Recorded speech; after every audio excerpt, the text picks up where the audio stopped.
লক্ষ্য, পথ আর সাফল্য, এই তিনটেই একে অপরের সাথে জড়িত, কিন্তু অনেকবার মানুষ এদের ঠিকভাবে বুঝতে পারেন না। তারা ভাবেন যে যেরকম লক্ষ্য হবে সেরকমই পথ হবে, সেই মতোই লক্ষ্য কঠিন হলে পথ কঠিন হবে, লক্ষ্য সরল হলে পথও সরল হবে। যদি আপনাকে আসল সত্যের সাথে অবগত করাই, তাহলে দেখবেন সবকিছুই এর উল্টো। লক্ষ্য নিজের পথ বানায় না, পথ সেটাই যেটা আপনি স্বয়ং নির্বাচন করে আপনি নিজে বানান। সেই অনুসারেই আপনি আপনার লক্ষ্যে পৌঁছতে পারবেন। সেই জন্য জীবনে যখনই লক্ষ্যে পৌঁছানোর পথের বিষয়ে আপনি কোনো সিদ্ধান্ত নেবেন, তাহলে তা ভেবে চিন্তে নেবেন, কারণ এই পথ অত্যন্ত গুরুত্বপূর্ণ। পথ যদি শুভ হয়, তাহলে লক্ষ্য আপনা থেকেই শুভ হয়ে যায়।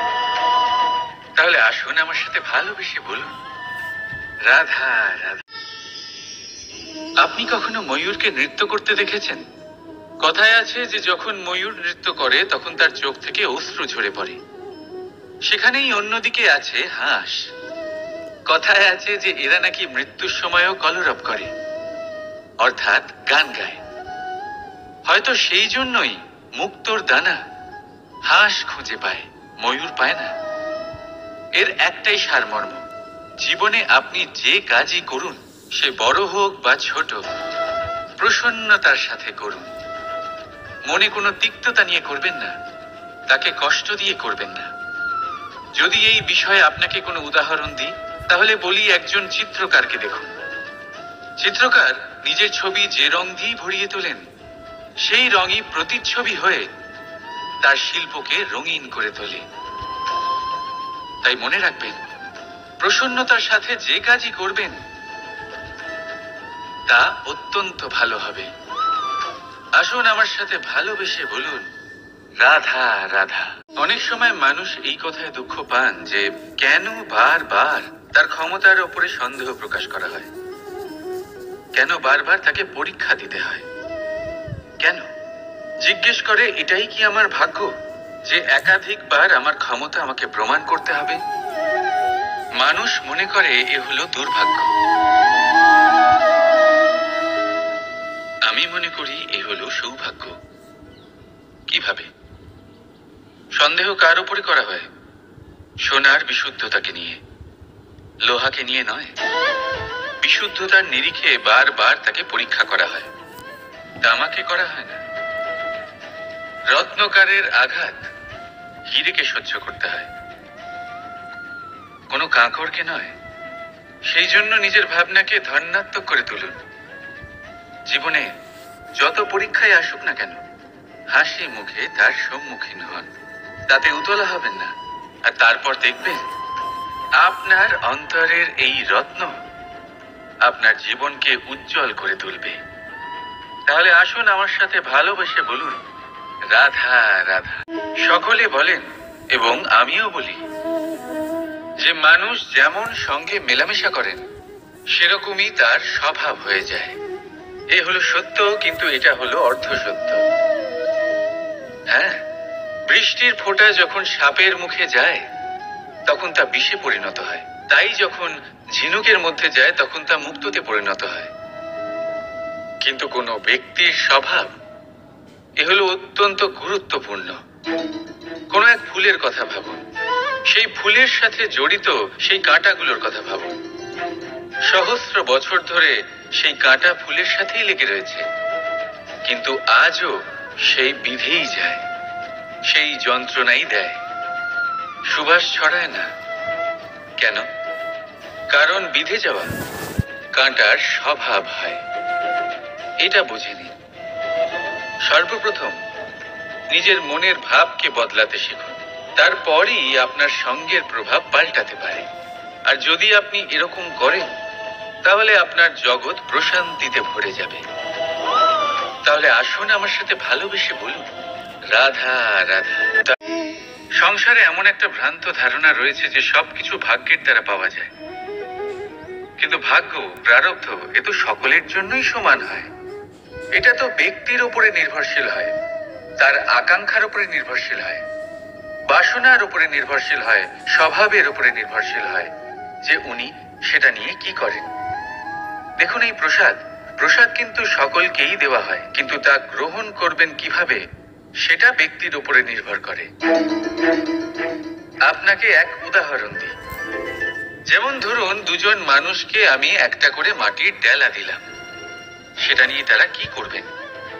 একজন মানুষ তার ছোট ছোট ডেলা বানাবেন আর পথযাত্রীদের ওপরে ছুঁড়ে মারবেন, হাসি ঠাট্টা করবেন, তাদের বস্ত্র নোংরা করে দেবেন, সেটাতেই উনি আনন্দ পাবেন।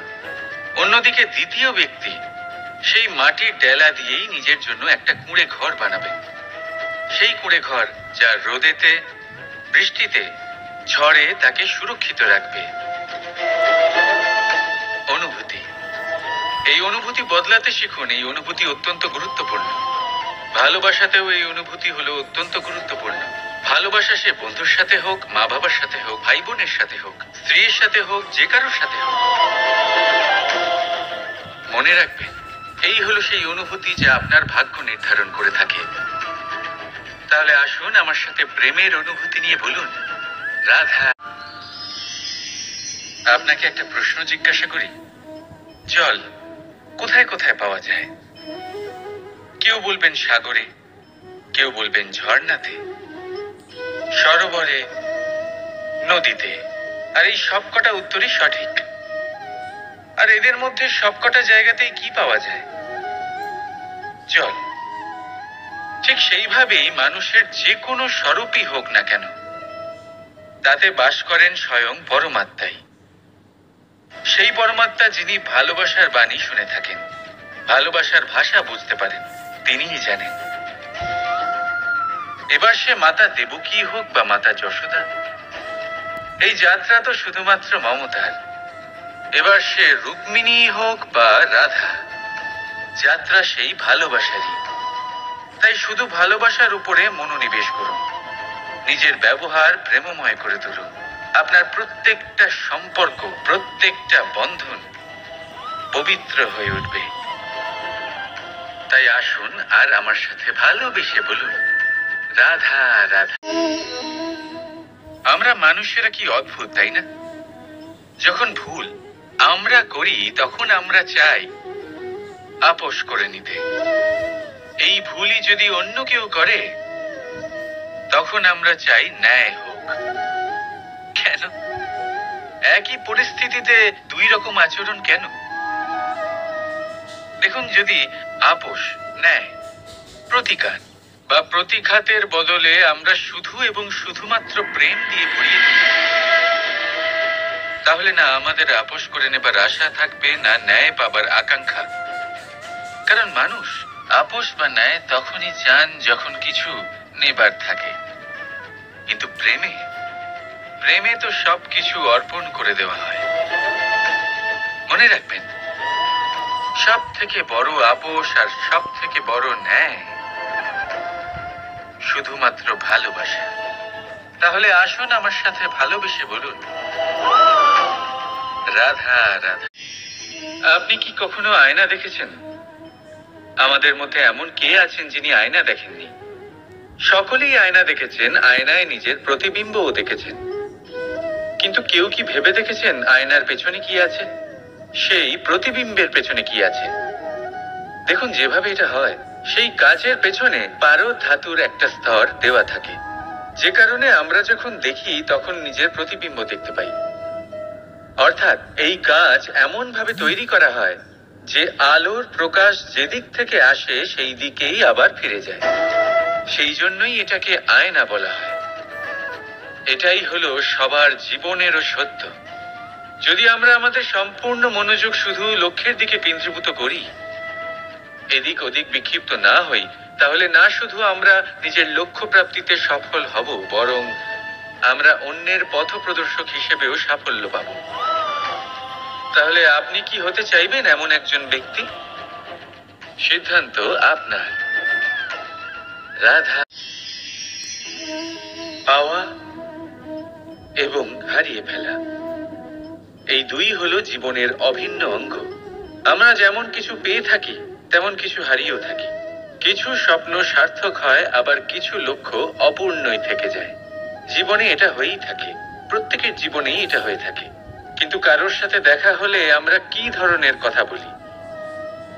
আমরা সেই কথাই বলি যা আমরা হারিয়েছি। নিজেও দুঃখ পাই, আবার সামনের মানুষটাকেও দুঃখ দিই। তার থেকে অন্যরকম কিছু করার চেষ্টা করুন, ধনাত্মক চিন্তা করার চেষ্টা করুন, মন সেদিকেই দিন।